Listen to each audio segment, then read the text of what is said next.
gente, no Hits News Entrevista de hoje temos a honra de receber o vereador do Recife, Ivan Moraes, do PSOL. Ivan, é um prazer recebê-lo aqui no nosso portal, viu? É um prazer todo meu, Raíssa. Muito feliz de estar aqui com você hoje. Pra gente começar, Ivan, conta um pouquinho da tua trajetória, como é que você decidiu entrar na política? Decidi entrar na política de raiva.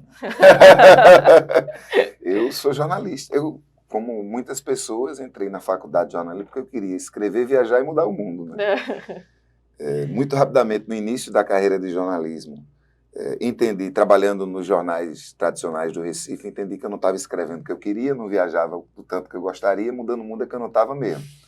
E aí caí de cabeça no mundo da sociedade civil organizada. Fiz um programa de voluntariado, passei um tempo fora do país, trabalhando sobre a pandemia do HIV em Moçambique. Voltei para cá, comecei a trabalhar no Centro de Cultura Luiz Freire, lá em Olinda, que é uma organização histórica de direitos humanos daqui de Pernambuco.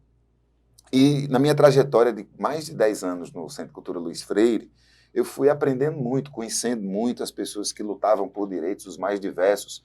Me aproximei do movimento indígena, me aproximei do movimento quilombola, me aproximei do pessoal que luta contra a proibição das substâncias que hoje levam tanta gente para a cadeia, me aproximei do feminismo, me aproximei da luta pelo direito à comunicação, pelo direito à cultura, me embrenhei cada vez mais na produção de conteúdo também, mas veio aí o golpe de 2016. Eita.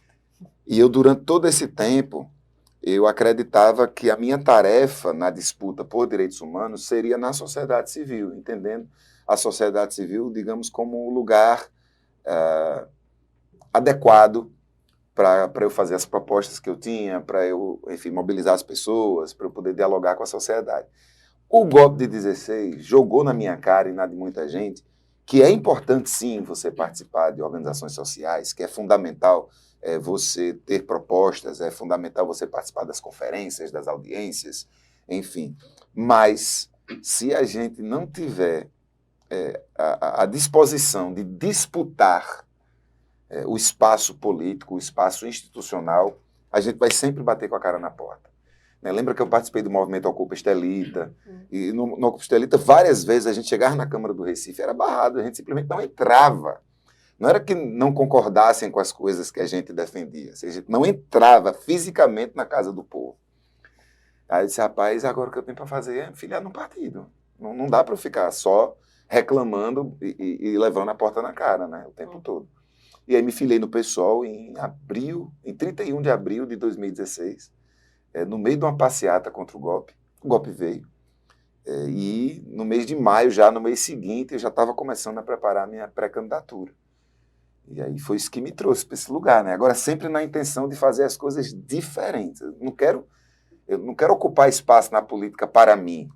Eu quero ser mais uma pessoa dentro de um ambiente de organizações e de seres humanos, enfim, que querem transformar o jeito de fazer política. Isso que a gente precisa no Brasil. Maravilha, né, Ivan? O que mais te incomoda quando os desafios estão bem difíceis de serem resolvidos na política?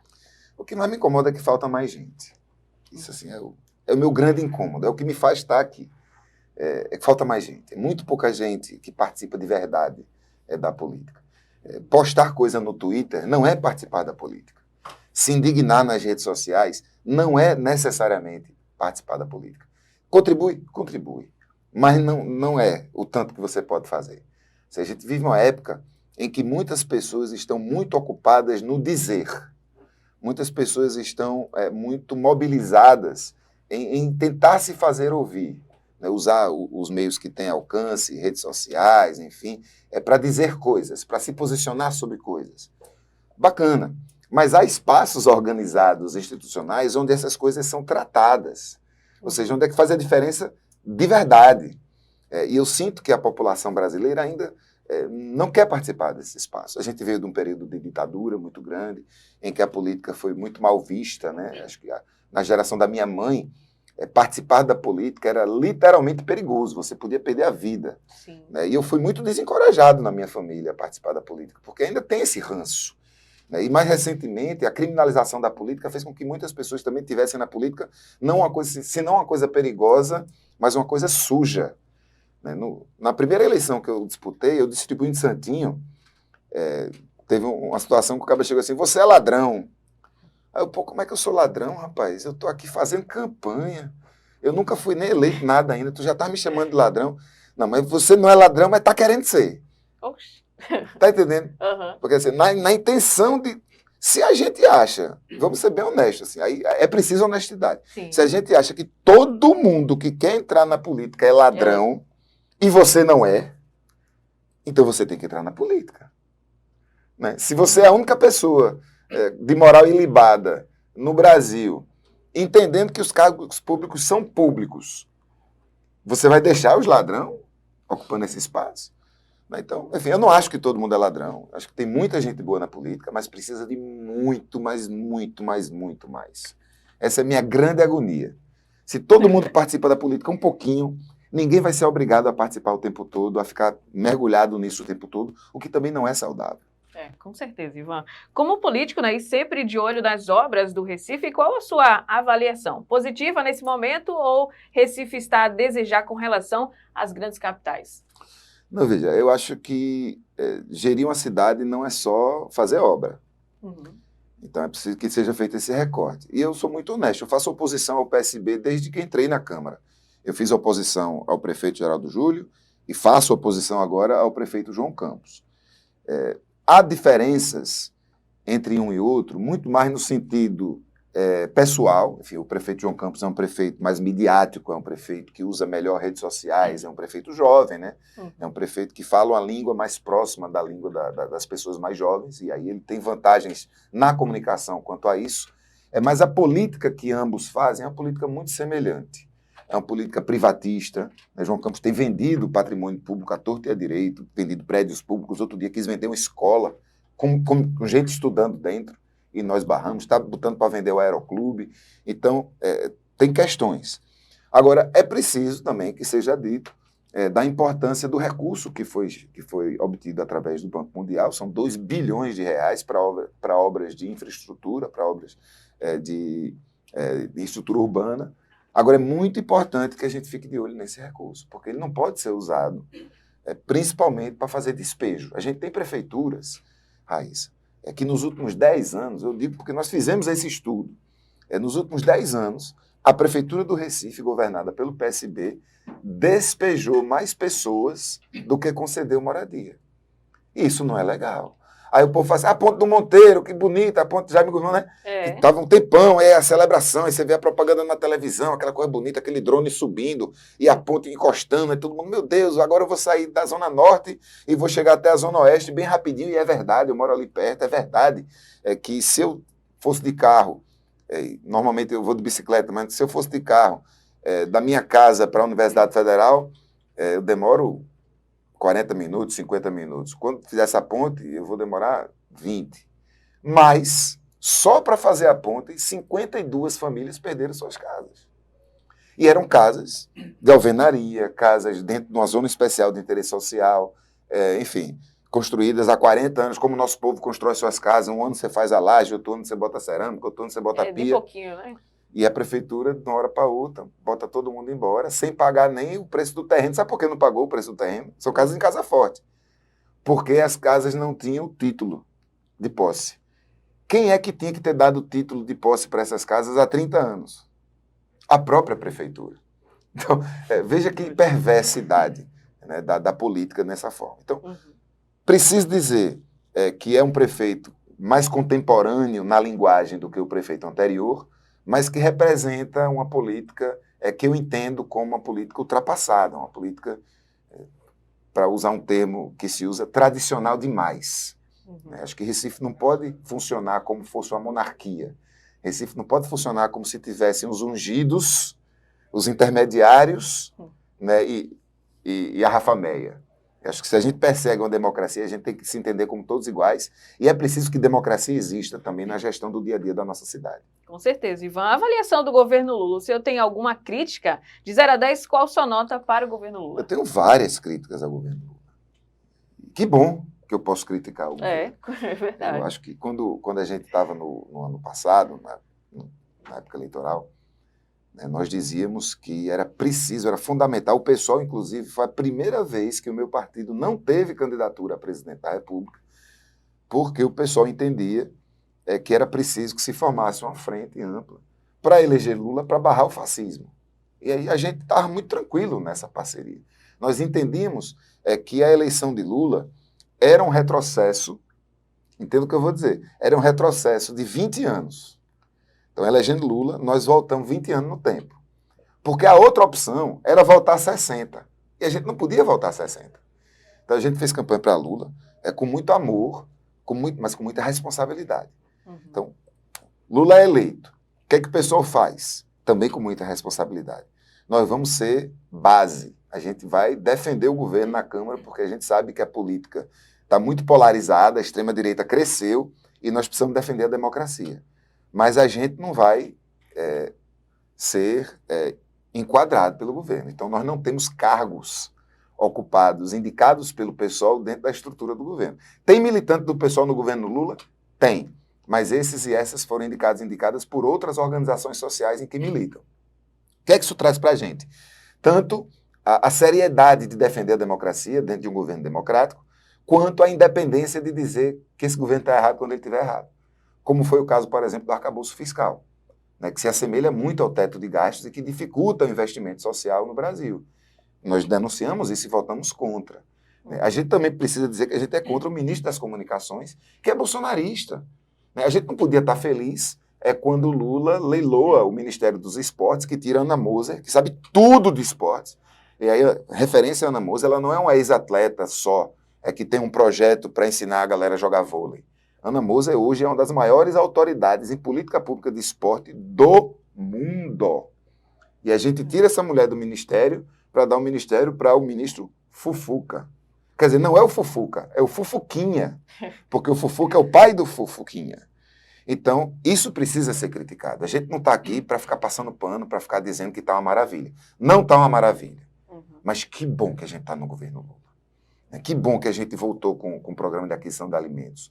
Que bom que a gente voltou com Bolsa Família. Que bom que a gente voltou com a farmácia popular. Que bom que os investimentos em estrutura vão voltar agora a partir do PAC, que foi anunciado na semana passada. Que bom que a gente tem o Ministério da Pesca e que bom que pela primeira vez na história desse país a gente tem uma Secretaria Executiva da Pesca Artesanal, que Recife ainda não tem. Recife é uma cidade que nasceu da pesca, mas se você procurar a palavra pesca nas leis orçamentárias, ela não existe. Então, minha nota para o governo Lula hoje é um setão. É aquela nota que você tira para passar, porque precisa passar no conselho de classe, mas não é o nosso governo dos sonhos. E não tinha como ser. Eu faço uma crítica responsável, não tinha como ser. A gente sai num período, eu digo, pré-ditatorial, quase que autoritário, o governo militar, capitaneado por um capitão que era um mau militar, e a gente precisa retomar a democracia. Então, eu entendo esse governo Lula como um governo de retomada da democracia. Então, faço as críticas porque precisam ser feitas e que bom que a gente pode fazê-las, entendendo que você criticar um governo não é dizer que ele precisa ser deposto, é dizer que ele precisa melhorar. Maravilha, né, Ivan? Você também tem um olhar, para as pessoas em situação de rua. O que tem sido feito para essas pessoas aqui no Recife? Olha, depois de muitos anos de luta, finalmente saiu o censo da população em situação de rua. Então, isso já veja o que eu estou comemorando. Estou comemorando que, pela primeira vez em 10 anos, pelo menos, a gente sabe quantos são, onde estão, de onde vêm. Isso é fundamental para se fazer política pública. Em 2017, o movimento das pessoas em situação de rua era praticamente composto de organizações sociais, muitas vezes religiosas, que faziam aquele trabalho importantíssimo de alimentar, de fazer o atendimento direto às pessoas em situação de rua. Em 2017, eles instituíram-se enquanto movimento. Então, existe hoje um movimento nacional da população de rua no Recife, e a partir dessa união, eles começaram a avançar. Eles e elas, mas são mais homens do que mulheres, mas há mulheres também. Então, se criou hoje um comitê interinstitucional em que dialogam diretamente com a prefeitura. Foram abertos 2 restaurantes populares, um até fechou, precisa reabrir, no centro do Recife. Foi aberto um abrigo noturno que não tinha, e foi recentemente aberto um centro pop, que é o lugar de entrada da população em situação de rua, quando vai buscar políticas públicas na Zona Sul, no bairro de Setúbal. Essa foi uma grande vitória do movimento, uma vitória difícil, até porque havia naquele bairro uma resistência Veja, a gente com gente precisando e tem gente que resiste, que protesta, que se organiza, que faz abaixo-assinado contra o direito de outras pessoas que estão em vulnerabilidade. Isso aconteceu. Né? Eu fui o único vereador que se pronunciou quanto a isso, eu sendo da oposição à prefeitura, dizendo que a prefeitura estava certa de ter que fazer o que estava fazendo, e tinha um vereador organizando o povo contra o Centro Pop, que era da base da prefeitura. Veja como são complexas as coisas na política. Mas houve avanço. Ainda precisa mais. Tem que reabrir o restaurante que fechou no centro, tem que abrir um restaurante popular na Zona Sul, porque o censo nos diz que a população em situação de rua se concentra no centro e na Zona Sul. Território, para quem está na rua, não é uma coisa simples. Não é só assim, rapaz, pega um ônibus e vai comer no centro. Não é simples. Às vezes uma pessoa que está na Zona Sul, para ela ir para o centro, ela está correndo risco de vida, por exemplo. Então, essas delicadezas são importantes. Que bom que saiu o censo e, a partir dele, a gente vai continuar lutando por mais políticas. E falando agora de cultura, Ivan, fala um pouco para a gente sobre esses editais da Lei Paulo Gustavo. Lei Paulo Gustavo, a retomada da cultura, Brasil inteiro, gente. Quem trabalha com cultura, corra que os editais ainda estão abertos, tanto da Prefeitura do Recife, quanto do Governo do Estado, e todas as prefeituras do Estado de Pernambuco aderiram à Lei Paulo Gustavo. O que é que isso quer dizer? Isso quer dizer que tem aí 180 e poucos milhões de reais em Pernambuco para serem usados com cultura, e o mais legal, o governo direto não pode gastar e as prefeituras não podem gastar direto. Eles têm que realizar editais e esse recurso tem que ir para a produção cultural. Ele tem que ir para o bolso do artista, da produtora, do cantor, da escritora, da pessoa que faz teatro, da pessoa que faz cinema, da pessoa que está aprendendo a fazer cinema, da pessoa que tem um maracatu, que tem uma foché, que tem um caboclinho. Então se liga, onde quer que você more, vou até olhar para essa câmera, não é fechada? Isso. Onde quer que você more. Se você mora no Recife, tem 2 editais abertos, o valor total de 11 milhões de reais. Em Pernambuco inteiro são 100 milhões de reais para todas as linguagens. O edital de Pernambuco está aberto, salvo engano, até a semana que vem. Corra! Os de Recife tem mais um prazozinho. Mas todos os municípios do Brasil tiveram direito a esse recurso e eu sei que todos de Pernambuco requereram. Porque você tinha direito, mas você tem que ir buscar. Todos de Pernambuco foram buscar. Onde quer que você more em Pernambuco, há editais abertos para a cultura, corra atrás desse recurso, que é a retomada da cultura do Brasil acontecendo. Isso que é bastante importante, mas fala um pouquinho da Lei Paulo Gustavo para quem não conhece. Fala, a Lei Paulo Gustavo é uma das leis emergenciais que foram batalhadas pelo Congresso, principalmente pelas mulheres negras que estavam na Comissão de Cultura. Salve Áurea Carolina, salve Benedita, salve Thalíria Petroni. 2 leis, a Aldir Blanc e a Paulo Gustavo, 2 leis emergenciais. Né? A Aldir Blanc foi executada a primeira, agora tem a Aldir Blanc 2 e tem a Paulo Gustavo. A Paulo Gustavo é uma lei que vai passar alguns anos tendo editais. Salvo engano, são 5 anos, até que o Ministério da Cultura possa se recompor, porque ele acabou-se, né, no governo do golpe e depois no governo Bolsonaro. Vai haver editais nacionais para impulsionar a cultura e totalizando mais de 2 bilhões de reais. Salvo engano, são 3 bilhões esse ano. Então, nos próximos anos, a Paulo Gustavo vai continuar tendo. A Aldir Blanc vai ter só mais uma, salvo engano, e a Paulo Gustavo ela vai ter para os próximos 5 anos, na intenção de retomar a cultura. Então, todas as linguagens artísticas. Ah, mas eu preciso ter uma empresa? Não. Você não precisa nem ter uma empresa, não precisa nem ter um CNPJ. Você só precisa ter uma empresa se você estiver pleiteando a um recurso para fazer longa-metragem. E aí precisa mesmo, que você vai contratar 100, 200 pessoas. Para fazer um longa, você precisa ter uma empresa cadastrada como produtora audiovisual. Fora isso, cantores, cantoras, escritores, escritoras, você que quer fazer um curta-metragem, você que faz parte de uma agremiação cultural, um bloco de frevo, um bloco de samba, pode acessar essa lei a partir dos editais. Então, o governo federal, anualmente, ele envia esse recurso a partir de planos de trabalho que os municípios e os estados fazem. Os municípios e estados têm a obrigação de distribuir a partir dos editais. E outra coisa bacana, tem cota. Então, pessoas negras, pessoas indígenas, pessoas ribeirinhas, para isso tem cota. Pessoas LGBTQIA+, não tem cota, mas tem indutores. Então, numa ocasião de desempate, se uma equipe de um determinado projeto tem mais pessoas LGBTQIA+, ela pode ganhar pontos que possam fazer com que esse critério possa desempatar. Então, a grande ideia da Lei Paulo Gustavo que foi vetada pelo presidente, ex-presidente, e que agora está chegando, veja bem, é uma lei emergencial do Covid. Olha quando é que ela está sendo colocada, né, com muito atraso, né? Mas está rolando, vai rolar. Que bom, né? Agora vamos correr atrás, não vamos deixar esse dinheiro chegar ou ficar com quem ele sempre está. É importante todo mundo, a galera das periferias, a galera dos territórios, quem tiver dúvidas sobre como acessar a Lei Paulo Gustavo, né, me procura nas redes sociais. A gente fez um grupo de Zap com centenas de pessoas que estão fazendo o projeto e tem uma equipe do nosso mandato destacada só para tirar dúvida. Eu não quero que ninguém deixe de fazer projeto, quero que ninguém deixe de concorrer a esse edital porque não sabe escrever projeto. O direito é da pessoa. Sim. Escrever o projeto, a gente desenrola como é que faz. Olha aí, maravilha, né, Ivan? Você anunciou também, né, durante o recesso legislativo, que tem um projeto para a transformação da política e para o futuro do Recife. Nós temos. Que projeto é esse? É o Recife Arretado. O Recife Arretado. Quando eu terminei o primeiro mandato, você sabe que eu sempre fui um vereador de oposição.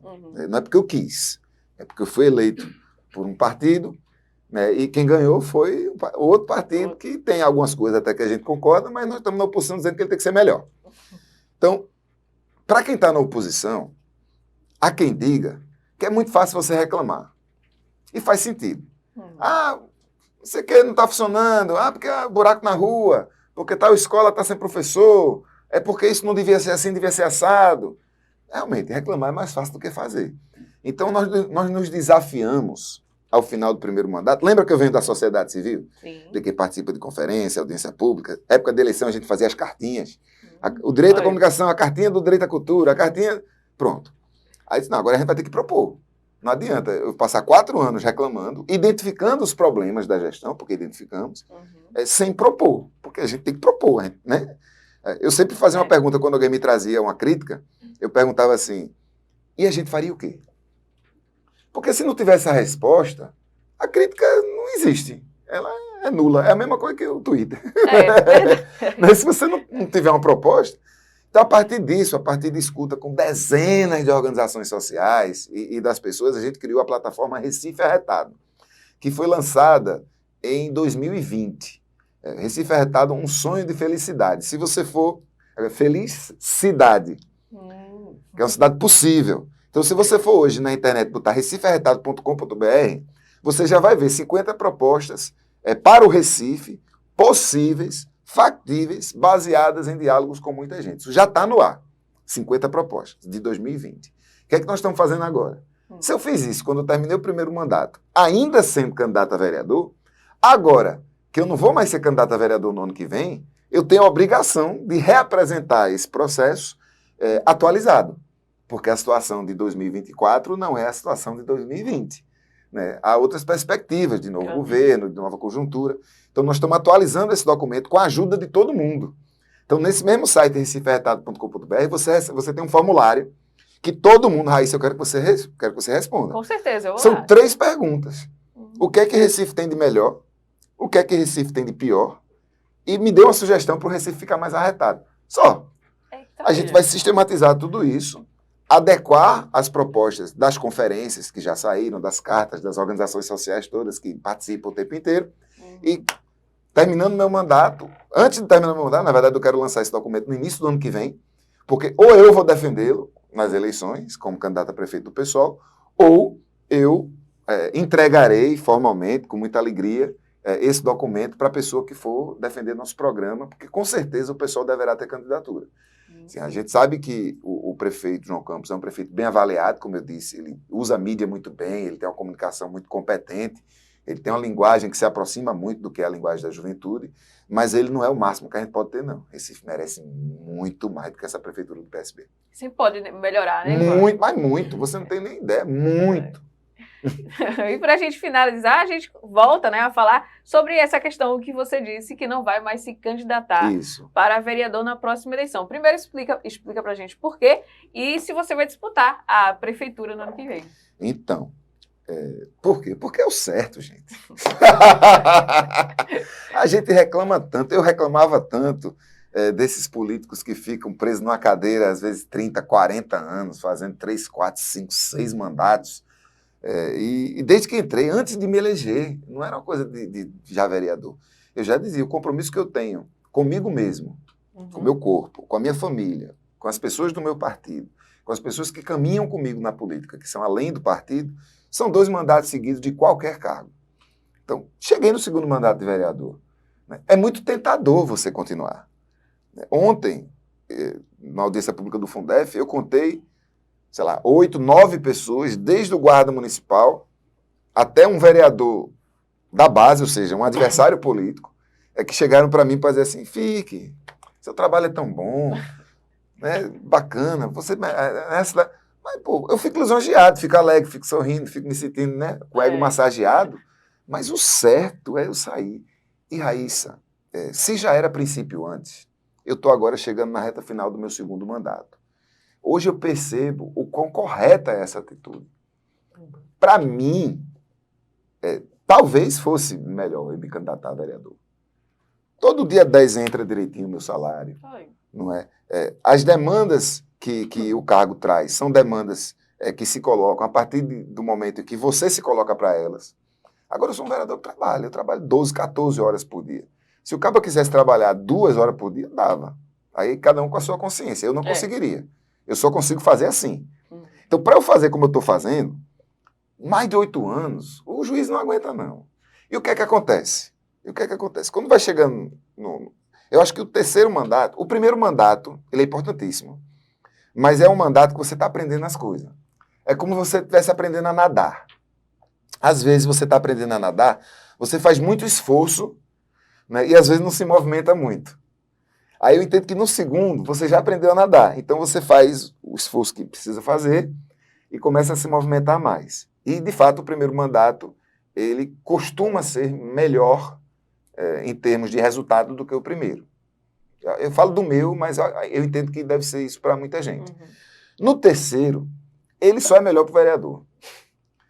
Tá entendendo? Porque você começa a escolher muito as brigas. Você começa a dizer, rapaz, isso aqui não vai dar certo, não. Então você meio que... É natural, é do ser humano. Isso não é coisa de, porque se você fosse isso, não é não. Vai ficar acomodado, né? Isso do carro. Acomoda. Então é fundamental que entrem pessoas que topem as brigas impossíveis, as brigas que não vão dar certo. Porque essas brigas que não vão dar certo hoje, elas podem dar certo amanhã. Né? E se você achar que ela nunca vai dar certo, você não vai mais nela. Então tem que rodar, tem que vir gente com mais sangue no olho, tem que vir gente para aprender, né? E a gente tem que ir em frente também, né? Eu vou ficar somente como vereador, com tanta coisa para fazer. Pois é. Né? O mundo todinho aí para a gente falar de renovação na política, para a gente trazer a experiência desse mandato para outros mandatos poderem também beber dessa fonte, né? Outros cargos que possam ser ocupados por pessoas como eu. Então eu entendo que é estratégico para a política que eu defendo, muito principalmente, mas também para mim. Acho que 2 mandatos seguidos. Nunca mais vou ser vereador? Não estou dizendo isso. Está saindo da política? De jeito nenhum. Continuo filiado ao meu partido está em congresso. Né? Até dezembro, até a 1ª semana de dezembro, vai ser definido quem vai nos representar nas eleições municipais do Recife. E o meu nome está lá. Olha aí. Estou à disposição. Tá certo. Esse foi o Ivan, vereador do Recife. Ivan, foi um prazer recebê-lo aqui no nosso portal. Parabéns pelo seu trabalho e continue assim, viu? Precisamos de mais políticos como você. Obrigado, parabéns pelo seu trabalho também. Muito obrigada. Para a gente finalizar, né, mais uma vez dizendo, deixa para os nossos ouvintes, para os nossos telespectadores aqui, teu @, tuas redes sociais, suas considerações finais. As considerações finais de sempre. Participa da política, velho. Não fica só reclamando na rede social, não. Não fica só enchendo o saco da tua tia no Zap, não. Não fica só na mesa de bar dizendo que ninguém presta. Participa. Não precisa se candidatar, não. Né? Mas, enfim, entra num partido. Não quero entrar num partido, mas cutuca a galera, se organiza, pede as coisas, fiscaliza. Né? Vamos ser cidadão o ano todo. Né? E me procura. Né? Eu estou nas redes sociais, no Instagram e no Twitter como @Ivan Moraes Filho. Estou no Facebook como Ivan Moraes Oficial. E estou na Câmara do Recife. Quiser dar um toque, chega lá, vamos trocar essa ideia. Né? Quero muito chamar mais gente para participar da política, porque véio, do jeito que está, não dá. E vota nas eleições para o Conselho Tutelar. Dia 1º de outubro tem eleição no Brasil inteiro. Se você vota nas eleições tradicionais, pode também votar para conselheiro e conselheira tutelar em qualquer município do Brasil. Se liga. Isso mesmo, e que é uma eleição muito importante, né, Ivan? Importantíssima. Tem cargo, tem salário, tem carga horária. É um cargo para defender o direito de criança e adolescente. Tem muita gente que é contra os direitos de criança e adolescente concorrendo, com muita Olha que estrutura. perigo. Então, um perigo grave. Identifica quem é do nosso time, quem é dos direitos humanos e vota nessa galera. Ivan, mais uma vez, muito obrigada, viu? Obrigado, E, você. por favor, volte para trazer novidades para a gente. Volto. É só me chamar que eu vou. Esse foi o Ivan, vereador do Recife, aqui no nosso Hits News Entrevista de hoje. Até mais.